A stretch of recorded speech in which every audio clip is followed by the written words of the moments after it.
एक खोज द्वारा मिली पूर्वजों की 2000 साल पुरानी हड्डियां जिसने जापान का इतिहास बदल दिया। जापान के इतिहास के बारे में हैरान कर देने वाली जानकारी। दुनिया भर के अनेकों देशों में जापान विकसित देशों की लिस्ट में आता है। अगर बात मॉडर्न टेक्नोलॉजी की करें तो जापान सबसे डिफरेंट टेक्नोलॉजी की वजह से मॉडर्न टेक्नोलॉजी की रेस में सभी देशों को पीछे छोड़ता नजर आता है। और बात अगर एजुकेशन की जाए तो जापान का एजुकेशन सिस्टम एक बेहतरीन एजुकेशन सिस्टम है। बेहतर एजुकेशन सिस्टम होने की वजह से जापान रूस, अमेरिका सहित और विकसित देशों को एक कड़ी चुनौती देता नजर आता है। ये सवाल हर किसी के मन में उठता है कि आखिर जापान इतना विकसित कैसे हो गया। क्या आपके मन में भी ये सवाल उठता है? अगर ये सवाल आपके मन में भी उठता है तो फिक्र मत कीजिए, क्योंकि हम आज की इस वीडियो में आपको बताएंगे जापान के विकसित होने के पीछे कुछ अमेजिंग फैक्ट। तो ज्यादा देर ना करते हुए शुरू करते हैं हम आज की ये वीडियो। लेकिन वीडियो स्टार्ट करने से पहले एक छोटी सी रिक्वेस्ट है कि अगर आपने अभी तक इस चैनल को सब्सक्राइब नहीं किया है तो जल्दी से चैनल सब्सक्राइब करके बेल आइकन दबा लें ताकि आप तक हमारी वीडियो सबसे पहले पहुंचे। हम ऐसे ही वीडियोस आपके लिए लाते रहते हैं। जापान एशिया महाद्वीप के पूर्व में स्थित एक देश है। अगर इस देश को द्वीपों का देश कहें तो गलत नहीं होगा, क्योंकि इस देश में बहुत से छोटे बड़े द्वीप हैं। जापान के लोग बहुत ही क्रिएटिव होते हैं और इनकी क्रिएटिविटी अक्सर इनके building structure, art and web series में देखी जाती है। दुनिया भर की 60% एनिमेशन मूवीज अकेले जापान में ही बनती है। क्रिएटिव होने के साथ ही यहाँ के लोग वक्त के भी बेहद पाबंद होते हैं। यहाँ लोग समय पर ही अपना कार्य पूरा कर लेते हैं और यहाँ की ट्रेनें भी अपने स्टेशन पर ज्यादा से ज्यादा 18 सेकेंड ही लेट होती हैं। सिर्फ 18 सेकेंड की लेट। काश हमारे देश भारत में भी ऐसा हो पाता। बात अगर जापान के इतिहास की करें तो जापान का इतिहास 3 कालों में बटा हुआ नजर आता है। पहला जोमोन काल, दूसरा योयोई काल और तीसरा है कोफुन काल। प्राचीन जापान का पहला हिस्सा, जिसे जोमोन काल के नाम से जाना जाता है, इस काल का समय अनुमानित 1300 ईसा पूर्व से 3000 ईसा पूर्व तक माना गया है। इस काल के दौरान यहाँ रहने वाले ज्यादातर समूह शिकारी हुआ करते थे और शिकार करके ही वे अपना जीवन यापन किया करते थे।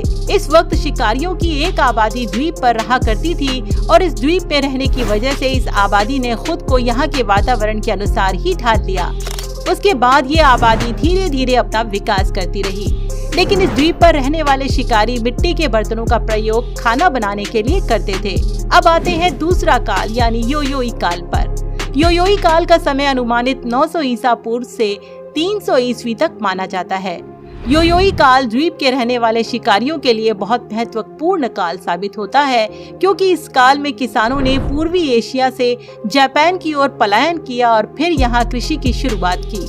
कृषि आरंभ होने के बाद यहाँ रह रहे शिकारियों को खाने और अपने जीवन में सीखने के लिए कुछ और मिलता है। प्राचीन जापान का तीसरा काल कोफुन काल नाम से जाना जाता है और इस काल का समय 300 ईस्वी से 700 ईस्वी तक अनुमानित माना गया है। जब शोधकर्ताओं द्वारा शोध किया गया तो उन्होंने पाया कि आधुनिक जापान का संबंध जोमोन और योयोई काल से नहीं बल्कि कोफुन काल से है। खोज से ये पता लगा कि प्राचीन हड्डियों से मिलने वाला डीएनए एक तीसरी आनुवांशिक उत्पत्ति से संबंधित है। ऐसे ही पूर्व अज्ञात पूर्वजों का समूह पलायन कर जापान तक आ गया और फिर इससे ही आधुनिक जापान विकसित हुआ। अगर बात जापान द्वीप के इतिहास में इंसानों की करें तो इंसानों का अस्तित्व जापान के द्वीप समूह पर बहुत पुराना है और आधुनिक जीवन की यात्रा करीब 3000 साल पहले ही इस देश ने शुरू की। जापान में अनेकों अनोखे बदलाव कृषि और तकनीक के क्षेत्र में आए, जिस वजह से जापान की काया ही पलट गई। जापान के इतिहास में इंसान। जापान के इतिहास के बारे में डिटेल से जाएं तो इस संबंध में नाकागोम नाम के एक वैज्ञानिक ने कहा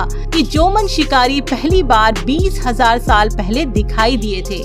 हजारों साल तक जोमन शिकारियों ने करीब 1000 लोगों की छोटी आबादी का समूह बनाए रखा। इस जापानी द्वीप समूह पर लगभग 38,000 सालों से मनुष्य बसता आ रहा है।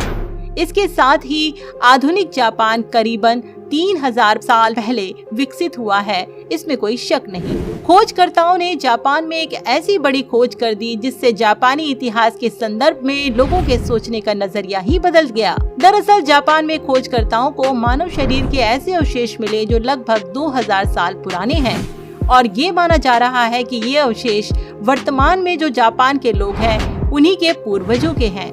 इन्हीं की बदौलत आज जापान में लोगों की संख्या देखी जाती है।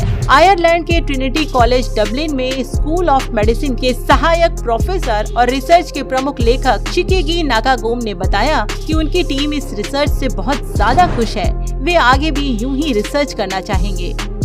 अगर आपको ये वीडियो पसंद आई हो तो लाइक और शेयर जरूर करें। हम ऐसी ही जानकारी और अमेजिंग फैक्ट से आपका मनोरंजन करते रहेंगे और अमेजिंग वीडियोस बनाते रहेंगे। कमेंट सेक्शन में बताएं कि आपको ये वीडियो कैसी लगी और इस वीडियो का कौन सा पार्ट आपको ज्यादा पसंद आया। अगर आप इस चैनल पर नए आए हैं तो चैनल को सब्सक्राइब कर लीजिए और साथ ही बेल आइकन भी दबा दीजिए। मिलते हैं फिर से एक और अमेजिंग वीडियो के साथ, तब तक के लिए देखते रहिए यू थिंक हिंदी।